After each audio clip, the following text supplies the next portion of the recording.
रचयिता symbol of knowledge,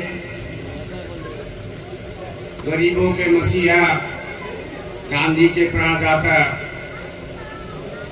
महिलाओं के उद्धारकर्ता, हमारे समाज के नई दिशा और दशा देने वाले, भारत को अच्छा संविधान स्वर्ण अक्षरों में लिखने वाले बाबा साहब भीमराव अंबेडकर जी के चरणों में श्रद्धा सुमन अर्पित करते हुए इस प्रांगण में उपस्थित समस्त मंचासीन नागरिकों, प्रबुद्ध जनों, प्रोफेसर जी सिंह, आदरणीय बलिया से आए हुए जगदीश रावत सर, बहन कंचन रावत, माया साहू जो कि हमारे विभाग से हैं, मैं सभी परिचित और अपरिचित सभी प्रबुद्ध जनों का हार्दिक दिल से स्वागत अभिनंदन करते हुए बाबा साहब के इस जन्म उत्सव पर इस परिसर में मैं पहली बार आया हूँ।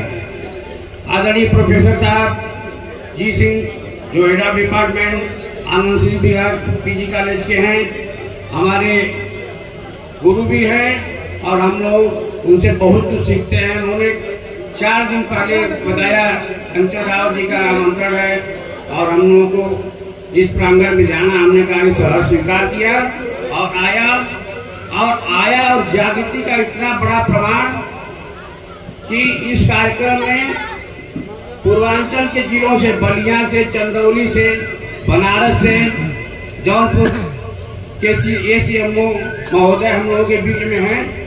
मैं गौरवान्वित भी हुआ और साथ ही बहुत कुछ सीखने को मिला कि जिस रावत समाज को लोग केवल नगर पालिका और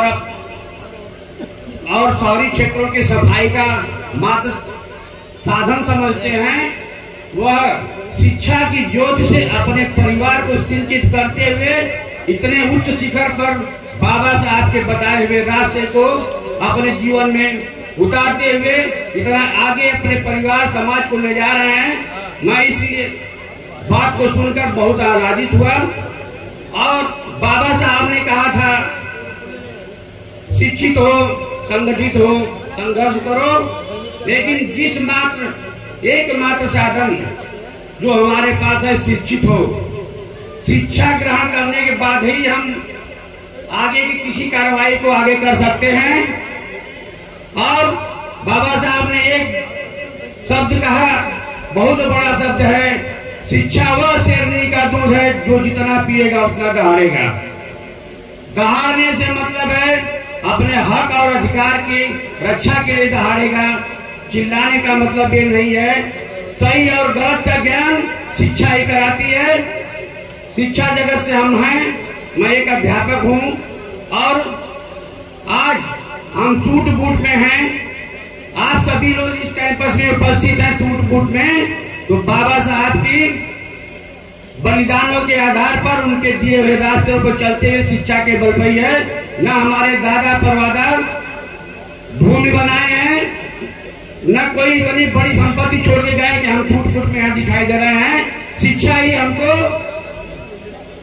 एक उच्च शिखर पर पहुंचाने का रास्ता है। माता सावित्री बाई फुले ने कहा था,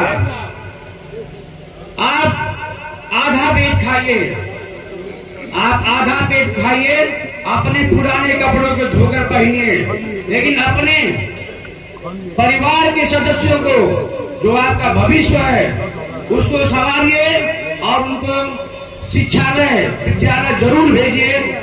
वही एकमात्र साधन है हमारे उद्धार का, हमारे समाज का उद्धार का, जो हमें बाबा साहब ने रास्ता दिखाया था कि मैं शासक हूँ। शासक बनने के लिए आप हर तथ्यों को जानना चाहेंगे, जानेंगे तभी आप अपने मार्ग में आगे बढ़ सकते हैं।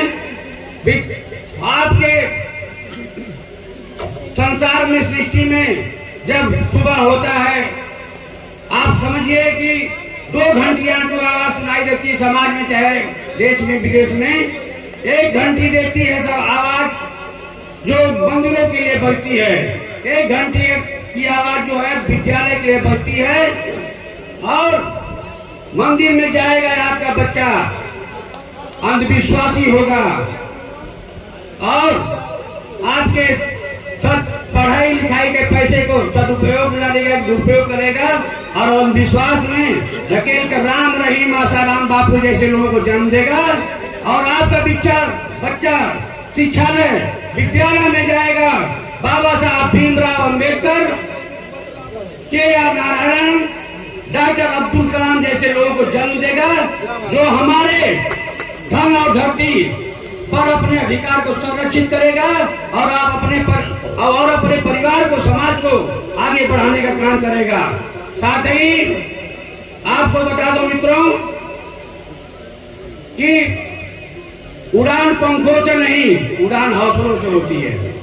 आपका हौसला बुलंद है, आपका मन मस्तिष्क, आपका ब्रेन, आपका दिमाग दुरुस्त है। उस दुरुस्त को सही करने के लिए आपको हायर एजुकेशन की जरूरत होती है। शिक्षा के बल पर हम अपने उच्च सदन तक जा सकते हैं, अपने जुडिशरी तक जा सकते हैं। और इस मसीहा ने हमें इतना अच्छा संविधान दिया। संविधान देते समय उन्होंने कहा था कि हम अपने समाज को इतना अच्छा संविधान दे के जा रहे हैं, लेकिन उस संविधान के पालन करने वाले सही होंगे, हमारा समाज आगे जाएगा। जैसे परिवार का मुखिया होता है, आप लाख कमाई करके देंगे उस पर, लेकिन उसका दुरुपयोग उस पैसे का सही नहीं करेगा। इस प्रकार से संविधान गलत नहीं है, संविधान को पालन करने वाले गलत हैं। और जब तक हम लोग उस कुर्सी पर नहीं जाएंगे, तब तक हम लोग अंधकार में रहेंगे, हमारा हक अधिकार वंचित रहेंगे हम लोग। और इस तरह से हम आपसे कहेंगे कि बलि बकरे की दी जाती है, शेर की नहीं दी जाती है। बलि बकरे की दी जाती है, शेर की नहीं दी जाती है। हम लोग शिक्षा के बल पर शेर बनने का काम करें, हमारे समाज के बच्चों का मनोबल ऊंचा रहे और वह अग्रसर होते रहे, ताकि शिक्षा ही हमें संस्कार प्रदान करता है। संस्कार के द्वारा अच्छे संसाधन और अच्छी ऊंचाइयों पर अच्छी नौकरियां मिलती हैं। साथ ही 2 चीजें से हम वंचित न हो, गले में माला और बुद्धि पर ताला लोग कहे, भाई साहब वक्तागढ़ कहे हैं, बहुत बड़ी बात है। मन में कुछ होता है, करनी कुछ होती है, करनी कुछ होती है। लेकिन आप लोग प्रथम मैं भाई यही कहूंगा कि अपने बच्चों को शिक्षा के बल पर आगे बढ़ाइए और बाबा साहब के मिशन को कामयाब कीजिए। जैसे बाबा साहब के मिशन को कामयाब करने के कांसीराम जी, मानो कांसीराम जैसा मसीहा आया नहीं होता तो आज बाबा साहब किताबों में समझ के रह जाते। लेकिन कांसीराम जैसे धन्य हो, ऐसे कांसीराम हमारे समाज में आए कि जो समाज में एक नोट की बात को जगाते हुए, अलग जगाते हुए हमें उत्तर प्रदेश जैसे बड़े राज्य में 4 बार मुख्यमंत्री बनने का शासन मिला और हमारा आपका मनोबल बढ़ा। इन बातों को मैं यही समेटते हुए मंच पर आप लोगों को सादर नमो बुद्धाय करते हुए अपने बात को समाप्त करते हैं। जख्म तो आंखें में आएंगे पर मरहम नहीं आएगा। जख्म तो आएंगे पर मरहम नहीं आने वाला। सादगी का लिए कोई परचम नहीं आने वाला। आगे आने वाला कोई कई सदियों से तरसता होगा।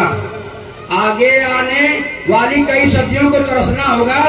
बाबा जैसा युग प्रवर्तक नहीं आने वाला, बाबा साहब जैसा युग प्रवर्तक नहीं आने वाला। आज शब्दों के साथ अपनी बात में ध्यान देते हुए आप लोगों के बीच में नमो बुद्धाय जय भीम।